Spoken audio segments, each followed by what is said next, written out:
Assalamualaikum warahmatullahi taala wabarakatuh.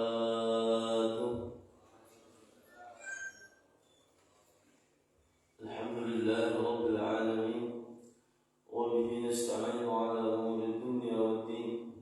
Wassalatu wassalamu ala asyrafil anbiya wal mursalin sayyidina wa maulana Muhammad wa ala alihi wa sahbihi ajma'in, amma ba'd. Subhanaka la ilma lana illa ma 'allamtana innaka antal alimul hakim wa tub 'alaina innaka antat tawwabur rahim. Rabbi shrah li sadri wa yassir li amri wahlul 'uqdatam min lisani yafqahu qawli wa saddid lisani wa bi qalbi bihaqqin nabi wa sahbihi wal ali. Hadirin wal hadirat yang dimuliakan dirahmati oleh Allah Subhanahu wa taala. Alhamdulillah, kita sama-sama panjatkan puja, puji, syukur kita kepada Allah Subhanahu wa taala atas segala nikmat yang Allah berikan berupa taufik, hidayah, inayah dari Allah Subhanahu wa taala.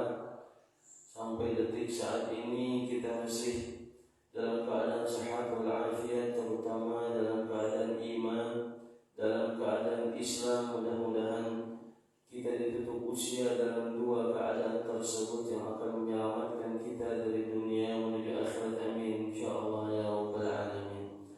Salawat pula serta salam selalu kita haturkan kehadiran junjungan Nabi besar Muhammad sallallahu alaihi wasallam. Berharap kepada Allah mudah-mudahan berkat salawat dan salam tersebut kita akan mendapatkan syafaat dan akan dikumpulkan dengan baginda Nabi besar Muhammad sallallahu alaihi wasallam. Amin amin Allahumma amin.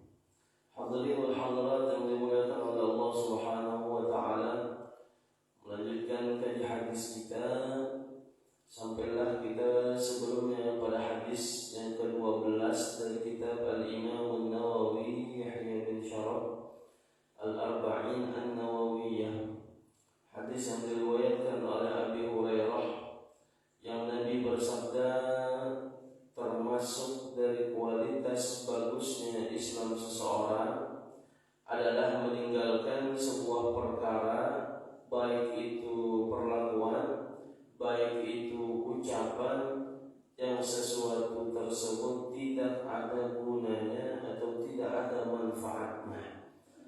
Maka tatkala seorang hamba mampu meninggalkan sesuatu yang tidak bermanfaat, mampu meninggalkan ucapan yang tidak ada manfaat, maka disitulah seseorang dicap oleh syariat adalah muslim yang kualitasnya bagus di sisi Allah Subhanahu wa taala. Sebelumnya kita sudah membahas bagaimana hadis-hadis, bagaimana cerita tentang seorang perempuan yang salehah yang tidaklah dia berucap melainkan Al-Quran, tiada lain gara-gara dan karena dia takut apa yang keluar dari mulutnya itu dapat mencelakai baginya nanti di kehidupan akhiratnya. Ini cerita yang luar biasa. Begitu menjaganya seseorang dengan apa yang keluar dari mulutnya supaya terhindar daripada sesuatu yang tidak bermanfaat, apalagi memudaratkan dan mencelakai seseorang. Dan kemudian Imam Al-Ghazali sebelumnya kita bahas sudah memberikan cara atau obat supaya kita bisa meninggalkan sesuatu yang tidak bermanfaat, terutama pembicaraan yang tidak ada manfaatnya. Kata beliau, an ya'lam anna al-mauta baina yadayhi. Ketahuilah bahwa yang namanya kematian itu selalu kita tanamkan ada di hadapan kita. Artinya malaikat Azrail ini setiap 24 jam mewaspadai kapan kita ini jadwalnya meninggal dunia. Itu harus kita tanamkan supaya diisi waktu-waktu kita ini dengan sesuatu yang bermanfaat. Karena kita berharap dan kita memikirkan kematian itu selalu ada di hadapan kita. Kemudian yang kedua, kata Imam Ghazali, annahu mas'ulun an kalimatin takallama bih, bahwasanya segala apa yang kita ucapkan itu akan dipertanggungjawabkan di sisi Allah. Setiap per kalimatnya akan ditanya oleh Allah. Nah, itulah nanti di dalam persidangannya Allah, yauma idzin tuhadditsu akhbaraha. Pada hari itu semua berbicara kecuali mulut kita ditutup oleh Allah Subhanahu wa taala. Kalau kita sidang di dunia, mungkin kita bisa mengelak, mungkin kita bisa berbohong, mungkin kita bisa menyuap, menipu dan lain hal sebagainya. Tapi di persidangan di akhirat Allah, mulut tidak bisa berbicara, tapi anggota tubuh kita atas takdir dan izin Allah semuanya berbicara, bersaksi atas apa yang pernah kita lakuin. Kalau seseorang menganggap bahwa segala apa yang dia lakukan dan dia ucapkan itu akan dipertanggungjawabkan di sisi Allah, maka tentu seorang hamba tadi tidak akan melakukan, membicarakan sesuatu yang tidak ada gunanya, tidak ada manfaatnya. Itu yang harusnya dia renungkan setiap hari. Wa anna anfasahu ra'su mali. Yang ketiga, kata Imam Ghazali, bahwa harga dirinya itu, umurnya itu, kesempatan yang Allah berikan kehidupan dia di dunia ini adalah sebagai modal utama baginya.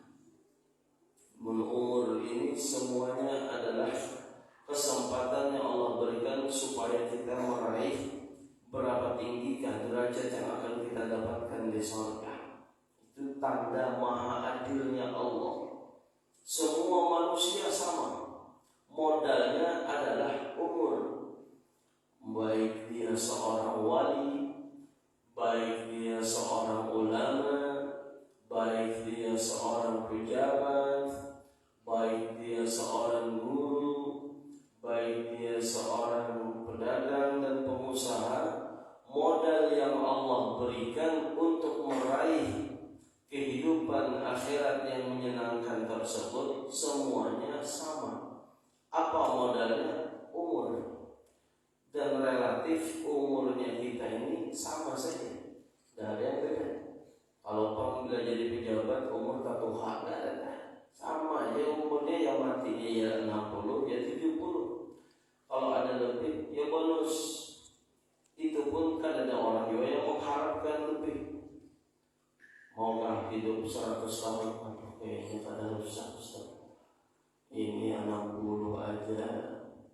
Asam urat begini, gula darah begini, udah kawin lagi kada mampu lagi, apalagi hidup sampai 100, kayaknya tersiksa. Lalu yang standar aja lah.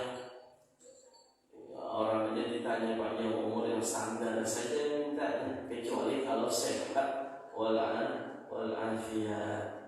Artinya dengan bertambahnya umur, mudah-mudahan bertambah amal taat. Umurnya bertambah umur, bertambah maksiat, itu sama dengan inya ditakdirkan oleh Allah mendapatkan neraka semakin dalam nerakanya. Semakin panjang umur, semakin laginya bermaksiat. Na'udzubillah min dzalik. Nah, jadi ini modal. Umur ini modal. Ulama dikasih umur sama, pejabat dikasih umur sama, pedagang pun dikasih umur sama. Itulah modal utama. Tapi beda-beda seseorang menjalankan modal yang Allah berikan tadi. Ada yang dimanfaatkan yang betul-betul, namanya modal dikasih, lalu dia gunakan supaya berkembang, dapat kunjungannya banyak, penghasilannya banyak, dia putarlah modal tadi itu untuk sesuatu yang bermanfaat. Yang satu dia habiskan modal tersebut, akhirnya modalnya habis, usahanya kadang tabungannya habis. Ini ngarannya orang bangkrut di akhirat. Dikasih modal disia-siakan di dunia. Yang satu setelahnya dia habiskan setengahnya baru sadar. Alhamdulillah Ustaz, umur ulun sudah setengah baru sadar. Ini modal untuk meraih kehidupan akhirat. Maka ulun gunakan sisa ini untuk modal ulun di akhirat. Masih mending. Jadi berarti kita ini semuanya sama. Itulah maha adilnya Allah Subhanahu wa ta'ala. Tinggal bagaimana kita menggunakan sisa umur ini, modal ini, untuk mendapatkan keuntungan di akhirat nantinya. Itulah yang dikatakan oleh Nabi, orang yang cerdas. Mandana nafsahu wa amila lima ba'dal maut. Orang cerdas itu, kata Nabi, adalah orang yang suka menghitung-hitung dirinya. Dihitung-hitung, sama kayak kita berusaha, sama kayak kita berbisnis, sama kayak kita berdagang. Selalu kita hitung-hitung, ya kan? Ini hari ini dapat berapa penghasilan? Apalagi yang pakai komputer sudah ketik barang terjual sekian, kunjungan sekian. Minggu ini berapa omsetnya? Naik apa turun? Bulan ini bagaimana penghasilannya dengan bulan kemarin? Grafiknya naik apa turun? Omsetnya nambah apa kurang? Kunjungannya makin banyak apa kurang dari bulan kemarin? Sampai setahun itu aja dihitung-hitungnya. Aku ini ada untung apa enggak? Nambah apa sekat? Di situ aja misalnya. Itu manusia yang cinta dunia, selalu dia hitung-hitung dunianya. Dan orang yang cerdas, kata Nabi, adalah orang yang selalu menghitung-hitung dirinya. Aku hari ini sudah apa? Dibanding hari kemarin, hari ini harusnya lebih baik dari hari kemarin. Kayak orang pedagang tadi, hari ini harus lebih untung dari hari kemarin. Itulah seharusnya orang yang cerdas, kata Nabi, selalu muhasabah. Dia introspeksi dirinya, dia hitung-hitung dirinya. Apakah hari ini, bahkan na'udzubillah, jangan sampai lebih buruk daripada hari sebelumnya. Wa 'amila lima ba'dal maut. Dan orang cerdas itu adalah yang mengerjakan sesuatu yang bermanfaat untuk hari setelah kematiannya. Itulah orang yang cerdas, kata Nabi. Dan semua apa yang kita lakukan itu akan bisa mendapatkan keuntungan di akhirat kita, asalkan terutama dengan niat yang baik. Nah, ini hebatnya niat. Walaupun sepele kelihatannya, tapi berkat niat ini semua yang kita lakukan bisa menjadi nilai ibadah, nilai yang bermanfaat untuk kehidupan kita setelah di dunia. Nah, itu modal utama adalah umur. Kemudian dikatakan oleh Imam Ghazali, inna kulla kalimatin, sesungguhnya setiap kalimat yang keluar dari mulut seseorang fima la ya'ni, pada perkara yang tidak ada manfaatnya, yuqafu 'alaiha al-'abdu fil akhirah, maka akan dipertanggungjawabkan atasnya ucapan tersebut kepada seorang hamba di hari kiamat nanti. Ada 5 pertanyaan, ada 5 pemberhentian. Yaqulu biha hisabuhu wa hauluh, yang sangat panjang pertanggungjawabannya tersebut dan huru haranya tersebut. Luar biasa dahsyatnya pertanyaan itu, begitu menakutkan kepada seorang hamba.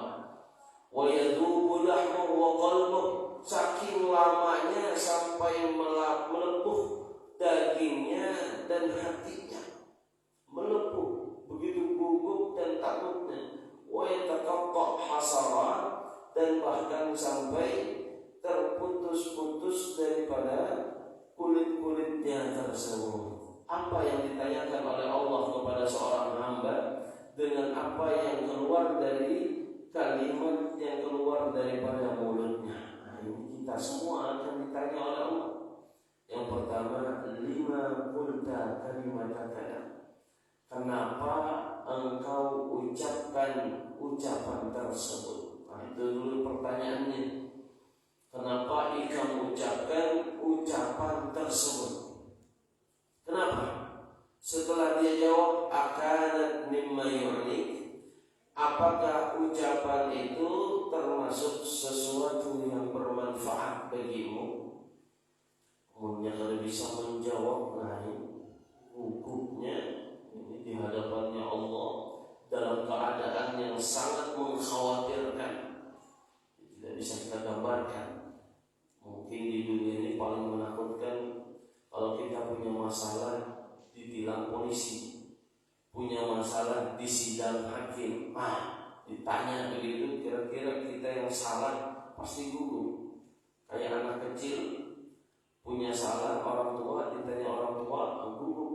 Kami punya anak kan ditakuni, mana duit apa hilang, salam baru nonton. Oh, ini kan anak kan kalau kamu dusta.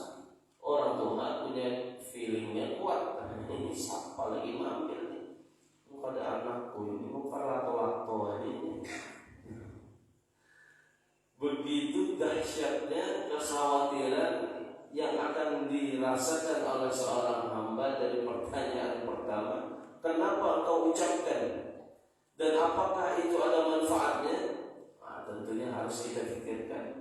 Baik perlakuan, baik ucapan, apa yang akan kita ucapkan dan lakukan, apakah ada manfaatnya atau tidak. Kemudian lagi yang kedua, beliau tanyakan, hal nafa'atka idza qultaha, apakah akan bermanfaat apabila engkau ucapkan hal tersebut? Apakah ada faedahnya jika engkau katakan hal tersebut? Kemudian yang ketiga, hal daratka law lam taqulha, apakah akan memudaratkanmu jika engkau tidak mengatakannya? Dan yang keempat, hal la sakata farabihta salamah min aqibatiha, apakah jikalau engkau diam engkau akan mendapatkan keselamatan dari akibat ucapan tersebut? Baru yang terakhir, hal ja'alta makanaha, seandainya ucapan yang tidak bermanfaat tadi engkau jadikan kalimat subhanallah walhamdulillah wa la ilaha illallah wallahu akbar, faghanimta thawabah, maka engkau akan mendapatkan pahala yang sangat besar di sisi Allah.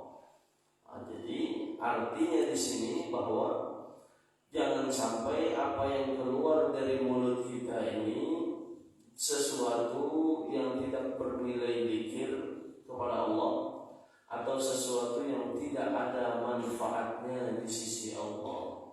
Karena Nabi memberikan nasihat kepada kita melalui hadisnya, min husni islamil mar'i tarkuhu ma la ya'ni, termasuk dari nilai bagusnya Islam seseorang adalah bagaimana dia bisa meninggalkan sesuatu yang tidak ada manfaatnya. Mudah-mudahan Allah selalu berikan taufik hidayah pada kita. Dengan taufik hidayahnya tersebutlah Allah bantu kita semua perlakuan dan mulut kita hanya menyampaikan sesuatu yang bermanfaat saja. Amin ya rabbal alamin. Kemudian kita masuk kepada hadis yang ke-13.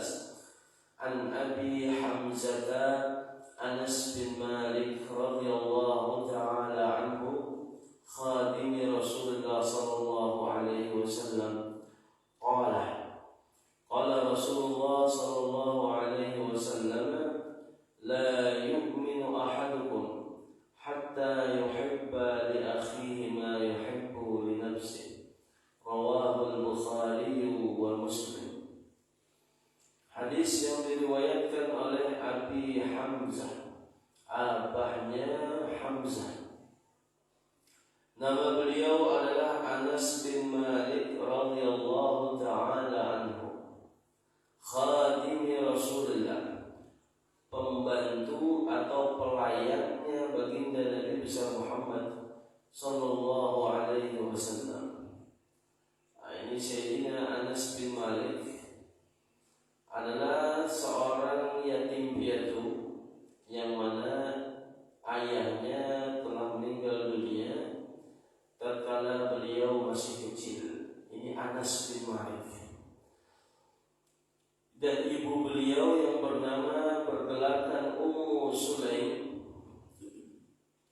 yaitu seorang perempuan yang sangat kuat dengan agama Islam, atau biasa disebut namanya adalah Hamulah. Yang mana seorang ibu beliau ini, Ummu Sulaim ini, yang terkenal dengan sebutan Ummu Sulaim, adalah seorang perempuan muslimah yang sudah ditinggal oleh suaminya, artinya meninggal, janda. Kemudian ada seseorang sahabat yang ingin menikahi daripada Ummu Sulaim tersebut setelah meninggalnya suaminya, tentunya setelah selesai masa iddahnya. Jadi bagi perempuan, setelah dia ditinggal oleh suami, baik itu meninggal dunia atau itu dicerai oleh suaminya, maka bagi perempuan ada namanya masa iddah. Masa iddah itu adalah masa menunggu yang disyariatkan oleh agama untuk mengetahui apakah rahimnya perempuan ini ada isinya atau tidak. Jangan serta-merta langsung menikah lagi. Takutnya tatkala dia menikah lagi ternyata hamil. Nah, itu anak siapa? Anak suami yang baru atau anak suami yang lama? Makanya agama mengatur ada masa iddah. Bilanya meninggalnya, apabila sebab iddah ini meninggal suami, maka iddahnya 4 bulan 10 hari seperti di dalam Al-Quran. Kalau meninggalnya, kalau dia ditinggal suami gara-gara dicerai, maka masa iddahnya 3 kali sucian, salah satu 3 kali sucian dari haidnya. Apa fungsinya masa iddah? Maka bagi seorang perempuan, ini Muhammad kita harus terangkan, karena banyak masyarakat kita tidak mengerti namanya masa iddah. Harusnya seorang perempuan yang sedang menjalani masa iddah, dia menjaga dirinya di dalam rumahnya. Kalau kebutuhannya sudah dibutuhi oleh anak atau mantan suami, masa iddah. Jadi harus di rumah menjaga diri supaya tidak dilihat orang lain menjadi fitnah. Nantinya orang lain kepengen dengan dia. Bagaimana menjalannya? Terutama tidak boleh dandan cantik-cantik, tidak boleh. Tidak boleh wangi-wangian, tidak boleh. Apalagi hanya meninggal lagi ke salon senarinya, tambahnya itu mbah ke salon pengantin sidin hadir, maka aja dandanannya, kasihan si duda melihat. Wah, ada duda kok incar ini, hingga meninggal lakinya. Mana janda kaya bulan pas-panan, jadi fitnah. Maka harusnya seorang perempuan masa iddah adalah diam di rumah, mengurung diri, jangan sampai melakukan sesuatu yang diharamkan, itu dosa. Keluar rumah tidak ada keperluan, ya kalau dia menjadi tulang punggung keluarga, mau tidak mau bekerja di luar. Tapi kalau dia ibu rumah tangga, selesai diam di rumah, jalani masa iddah sampai selesai masa iddahnya. Itu kalau boleh keluar dan lain hal seperti ini.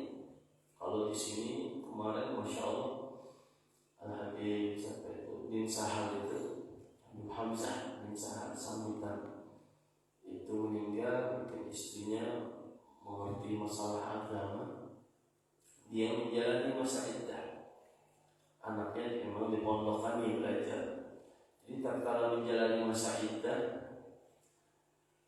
beliau tetap berjualan, berbisnis, jual gorengan, jual ini apa, ini tuh namanya online, jualan online. Lalu ada kurir ngambil, gojek ngambil, tapi di depan pintunya ada keranjang, ada ditaruhnya keranjang. Jadi barang yang ingin diambil oleh orang itu dia taruh di situ. Nanti orang yang datang pun taruh duitnya, taruh juga di situ. Saking beliau ini karena meninggal suami, tapi juga membutuhkan biaya untuk melanjutkan hidupnya, sampai beliau di masa iddahnya pun tetap berbisnis, tetap berjualan, tapi tetap menjaga dari masa iddahnya itu tidak berjumpa dengan orang yang bukan mahramnya. Bagus gitu. Suami meninggal, si istri kalau usah umpat ke kubur, udah di rumah aja mengumpat ke kubur. Banyak yang melirik. Ini kesempatan ini. Kasihan ini anak menyelamatkan janda dulu yang alasan. Jangan jadi di rumah. Kalau kita para guru-guru, para habaib itu seperti itu. Masya Allah, para istrinya menjalani masa iddah. Karena keluarga juga kita sudah ditagur, pian ini cirai, habis meninggal lagi, masa iddah jangan berdandan keluar, pupur, cucu bilang ini, bulu mata, batik palsu, mau hadir acara ini, hadir pian ini belum selesai masa iddahnya, 4 bulan 10 hari. Tahan aku di rumah, nah itu pang syaitan menggoda, tahan. Akhirnya keluar, dan itu menjadi fitnah, dosa. Nah ini ibunya Sayyidina Anas bin Malik ini seorang janda, Ummu Sulaim. Setelah selesai jandanya, masa iddahnya maksudnya, maka ada Abu Talhah namanya yang ingin mengkhidbah kepada Ummu Sulaim. Tapi Abu Talhah ini adalah seorang Nasrani, belum memeluk agama Islam. Lalu ibu beliau mengatakan, ibunya Anas bin Malik yang meriwayatkan hadis ini, innahu khatabaha qabla an yaslam. Faqalat lah, dia berkata, amma inni fika, adapun aku ini dengan ikam wahai Abu Talhah, la raqibatun wa ma misluka yaruddu. Aku ini sama seperti perempuan-perempuan lain. Bilanya ikam yang meminang, pasti kami ini kepengen juga, dan pasti kami akan menerima pinanganmu. Mungkin Abu Talhah ini orangnya ya ganteng dan punya kehidupan yang mapan. Artinya dipuji oleh Ummu Sulaim. Tatkala dipinang oleh Abu Talhah, aku ini sama seperti perempuan sewajarnya.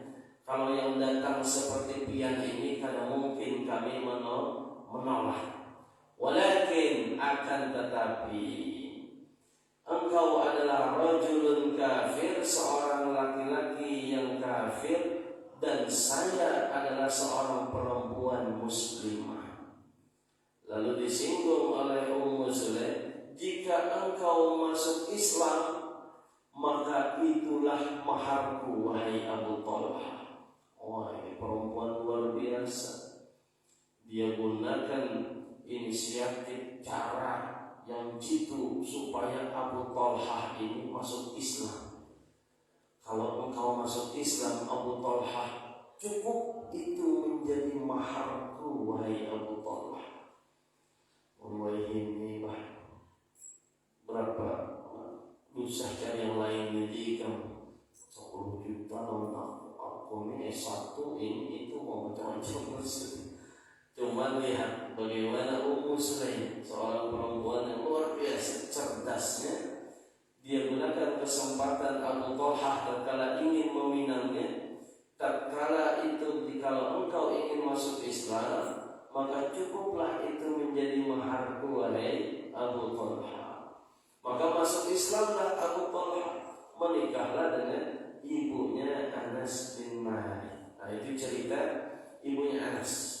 Kemudian bagaimana seorang Anas bin Malik sahabat Nabi ini, seorang khadim Rasulullah, pembantu pelayannya Nabi, yang mana dia melayani Nabi itu 10 tahun lamanya kurang lebih.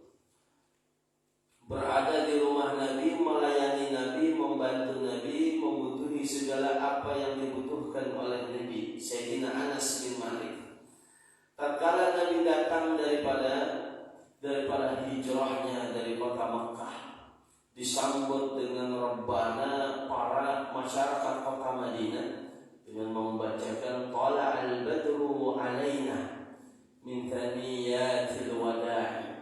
Tatkala disambut namanya para sahabat yang sudah menunggu lama kedatangan Nabi, mereka semua mengharapkan Nabi SAW itu istirahat di rumah mereka masing-masing, berlomba. Nabi di rumah saya saja, saya orang kaya, rumahnya besar, tercukupi semuanya. Yang satu, pokoknya semua bangsawan menginginkan Nabi istirahat dan tidur selama di Madinah sebelum membangun rumahnya untuk tidur di rumah mereka para kaum Ansar. Tapi Nabi itu orang yang bijaksana. Bahkan di sana keturunan daripada ibu beliau dari Bani Najjar, orang-orang yang mulia di kota Madinah itu pun mereka optimis bahwa Nabi ini pasti istirahatnya di tempat kami. Ada jalinan keluarga dari ibunya Nabi, Bani Najjar. Tapi bagaimana lihat bijaksananya Nabi, tidak mau menyakiti hati yang satu, menerima yang satu. Maka Nabi pun mengatakan, biarkan ontaku ini yang menuntunku. Di mana onta ini berhenti, disitulah aku akan istirahat, dan disitulah akan dibangun rumahku dan masjid untuk di kota Madinah ini, kata Nabi. Maka onta ini terus berjalan sampai akhirnya onta ini berhenti, kemudian menengok ke kiri, ke kanan, ke depan, lalu berhentilah tepat di depan rumahnya Abu Ayyub Al-Ansari. Dan ini adalah keturunan dari Bani Najjar, ada ikatan dari Nabi SAW. Tatkala berhenti di situ, mungkin disinilah kata Nabi, onta ini Allah yang menggerakkan, menginginkan aku istirahat di tempat ini. Siapa Abu Ayyub? Orang biasa, bukan orang kaya, bukan rumahnya yang mewah. Di mana rumahnya? Di dekat Masjid Quba. Itu rumahnya Abu Ayyub Al-Ansari. Maka begitu gembiranya Abu Ayyub, begitu senangnya. Tatkala Nabi berhenti, maka para sahabat yang sudah mengikuti di belakang onta Nabi ini, di mana Nabi ini berhenti, maka mereka masing-masing memberikan hadiah kepada Nabi Muhammad. Macam-macam hadiah yang diberikan oleh para sahabat, terutama Ummu Sulaim. Karena Ummu Sulaim ini orang biasa, orang miskin, lalu dia datang kepada Nabi dengan membawa anaknya masih umur 10 tahun. Wahai Nabi, aku ini kada punya harta, kada punya apa-apa. Ini aku punya anak, namanya Anas bin Malik. Mungkin ini bisa kuserahkan kepadamu. Kalau engkau membutuhkan suatu pekerjaan, suruh saja anakku ini. Kalau engkau kepengen sesuatu apapun, perintah saja anakku ini, maka dia akan melayanimu, wahai Rasulullah SAW. Anaknya diberikan kepada Nabi, karena tidak ada harta benda yang bisa diberikan oleh Ummu Sulaim kepada Rasul. Nah, ini Anas bin Malik tadi, dari umur 10 tahun, kelas berapa? Ini 10 tahun, kelas 5, 3 kada naik lah tahun, kelas 4, kelas kelas 4, bayangkan, tapi beda dengan kelas 4 kita akhir zaman. Kelas 4-nya sahabat Nabi udah cerdas, udah bisa melakukan apapun, disuruh khidmat, melayani Nabi. Maka disitulah Nabi terimalah Anas bin Malik hidup bersama dengan Rasul Sallallahu Alaihi Wasallam. Nah kemudian siapa Abu Ayyub Al-Ansari ini? Rumah yang ditinggali oleh Nabi ternyata dikulik, diambil dan diteliti dari sejarahnya. Abu Ayyub Al-Ansari ini adalah keturunan dari ayah-ayahnya itu seorang ahli kitab dari Nasrani yang beriman dengan kitabnya Nabi Isa tersebut, dan dia membaca di kitab Injil itu diterangkan bahwa akan diutus Nabi akhir zaman dari bangsa Arab, yang mana dia akan hijrah ke kota Madinah. Maka seorang ahli pendeta itu berdoa kepada Allah, ya Allah, kalau nanti Nabi akhir zaman itu hijrah ke Madinah, aku berharap kepadamu ya Allah, mudahan rumahku ini menjadi tempat tinggal istirahatnya Nabi akhir zaman tersebut. Padahal doanya berapa puluh tahun, berapa ratus tahun. Dan itulah doa ud'uni astajib lakum, kata Allah, mintalah kepadaku pasti akan dikabulkan. Ya cuman pengkabulan Allah itu kada sama kayak kita makan cabai. Kemudian makan cabai langsung pedas, berasa kepedasan. Tapi doa itu efeknya bisa keturunan kita, bisa cucu kita, bisa keturunan yang ketujuh pun akan mendapatkan efek dari doa kita tersebut. Jadi jangan pernah kita itu putus asa untuk selalu meminta dan berdoa kepada Allah. Pasti akan dikabulkan, tapi kada tahu kapan. Pasti dikabulkan, apakah di dunia atau mungkin nanti di akhirat. Doa-doa tersebut menjadi nilai amal ibadah kita nanti di akhirat. Jadi jangan pernah kita itu merasa putus asa.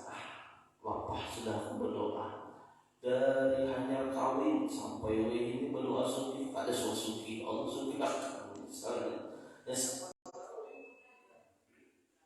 Allah kabulkan doa kita menjadi orang kaya di akhirat nanti. Ayat Anas bin Malik rahimahullah taala di prank kayak adalah Abu Ayyub Al-Ansari ini adalah keturunannya dari si pendeta tadi itu. Nah, sembahyang subuh pulang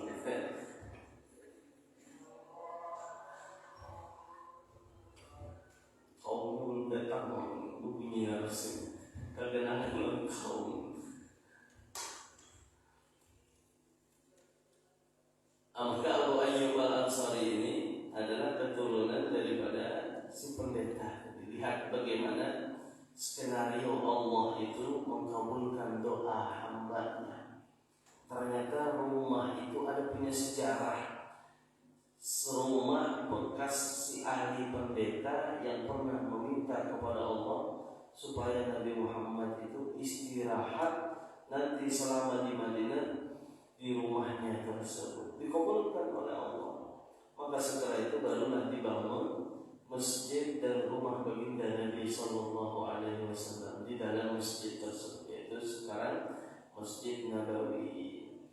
Nah, Anas bin Malik setelah diserahkan oleh ibunya kepada Nabi SAW, lalu dia pun meminta untuk Nabi Sallallahu Alaihi Wasallam mendoakan kepada anaknya tersebut. Ya. Orang-orang dulu begitu mereka ketemu dengan orang-orang saleh, apalagi Nabi Sallallahu Alaihi Wasallam, maka ibunya pun tidak lupa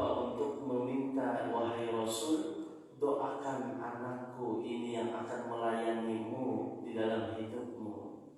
Mungkin kita ini sama juga tapi beda.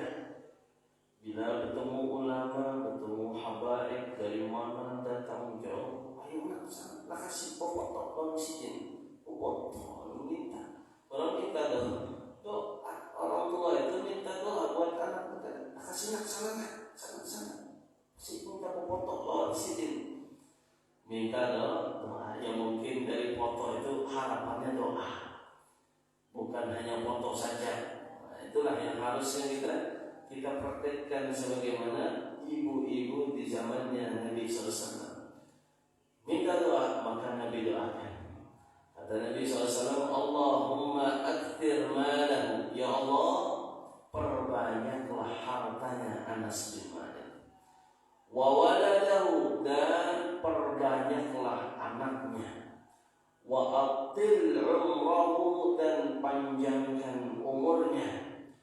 Waghfir dzambahu, dalam riwayat yang lain, wa adkhalahul jannah, dan ampuni dosanya ya Allah, dan masukkan dia ke dalam surgamu ya Allah. Lihat doanya Nabi luar biasa.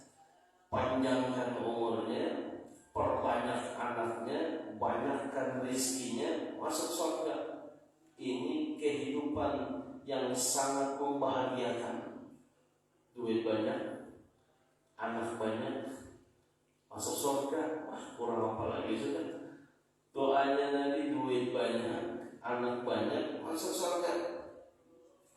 Lalu apa yang terjadi? Anaknya daripada Anas bin Malik ini jumlahnya ada 125 anak. Kalau saya ditakuni mamanya berapa, pasti banyak. Unsaikum mati binian melahirkan 125 anak. Nah itu kalau saya ditanya lagi mamanya pasti ada satu. Dan semuanya adalah laki-laki. 125 semuanya laki-laki, kecuali 2 saja anak perempuan. Berarti 123 laki-laki, 2-nya perempuan. Allah, banyak anak, banyak rezeki. Kemudian ini berkat doa Nabi, beliau memiliki kebun. Maka di sini adalah kebun kurma, yang mana kebiasaan orang kebun itu adalah panennya setahun sekali kurma. Tapi kebunnya Anas bin Malik, berkat doa Nabi SAW di masa kecilnya, kebunnya itu panennya setahun 2 kali. Nah, beda dengan yang masyarakat umumnya. Makanya beliau begitu kaya dan banyak anaknya.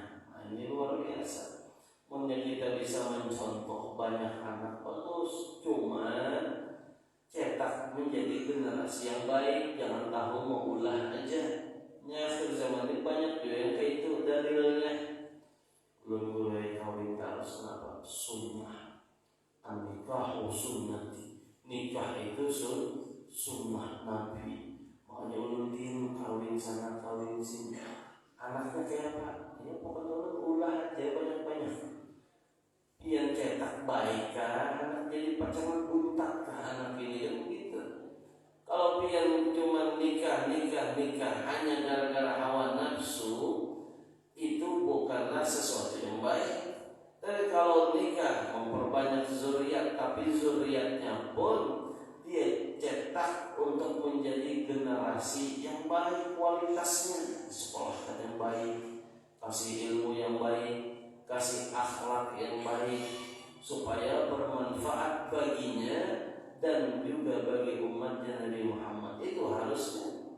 Jadi bukan hanya nikah memandang sunnah pahala, bukan itu. Tapi kita harus menjadi seorang yang mencetak generasi yang baik untuk kedepannya. Nah, ini Sayyidina Anas bin Malik. beliau berkhidmat melayani Nabi selama 10 tahun. Dan bahkan beliau berkata, khadamtun Nabi SAW asyra sinin. Aku pernah melayani Nabi SAW selama 15 tahun. 15 tahun, 10 tahun. Yurwa tis'asin, diriwayatkan 9 tahun. Fama qala li syai'in fa'altu lima fa'altah, wala li syai'in taraktuhu lima taraktah. Dan tidak pernah Nabi itu, kata beliau, berkata kepadaku tatkala aku melakukan sesuatu yang tidak dia perintahkan dan melakukan sesuatu yang harusnya kutinggalkan, Nabi itu tidak pernah protes. Kenapa ikam gawi? Kenapa ikam tinggalkan? Itu tidak pernah, kata Anas bin Malik, selama aku 10 tahun melayani Nabi, tidak pernah Nabi itu mengatakan, kenapa engkau perbuat ini? Itu begitu bagusnya akhlak Nabi Sallallahu Alaihi Wasallam. Kita salah sedikit, apalagi anak buah, apa ini? Kenapa begitu? Usul tinggalkan, kenapa digawi? Nah, itu kita. Nabi 10 tahun Anas bin Malik melayani Nabi, tidak pernah Nabi SAW mengatakan, kenapa kau kerjakan ini?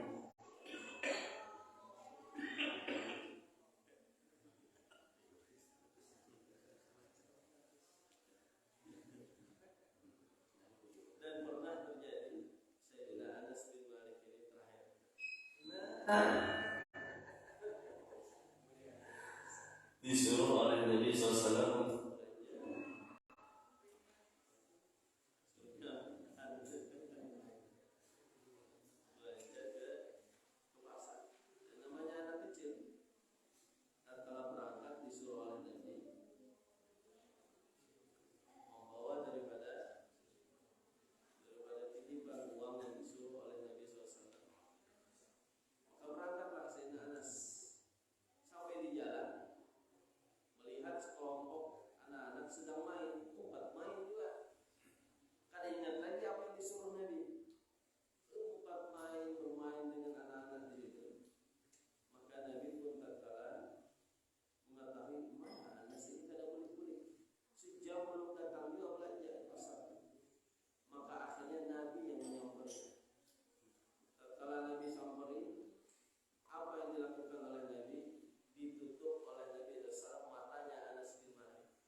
meredakan yang namanya kemarahan di dalam hati ini, berusaha menjadi orang yang bijak, berusaha menjadi orang yang sabar, berusaha menjadi orang yang pemaaf. Ini yang berat akhlaknya Nabi SAW. Nanti insya Allah kita lanjutkan hadis ke-13 tentang siapa Anas bin Malik, dan nanti akan kita kaji apa hadis yang diriwayatkan oleh Anas bin Malik tersebut. Mudah-mudahan ini bisa menjadi pembelajaran buat kita, menjadi ibrah bagi kita. Saking bertambahnya ilmu juga bertambah kualitas ibadah kita, keimanan kita, ketakwaan kita kepada Allah Subhanahu wa taala. Amin ya rabbal alamin. Ala hadhihi wa ala niyatin salihah Nabi wa Nabi bisa Al-Fatihah. Bismillahirrahmanirrahim.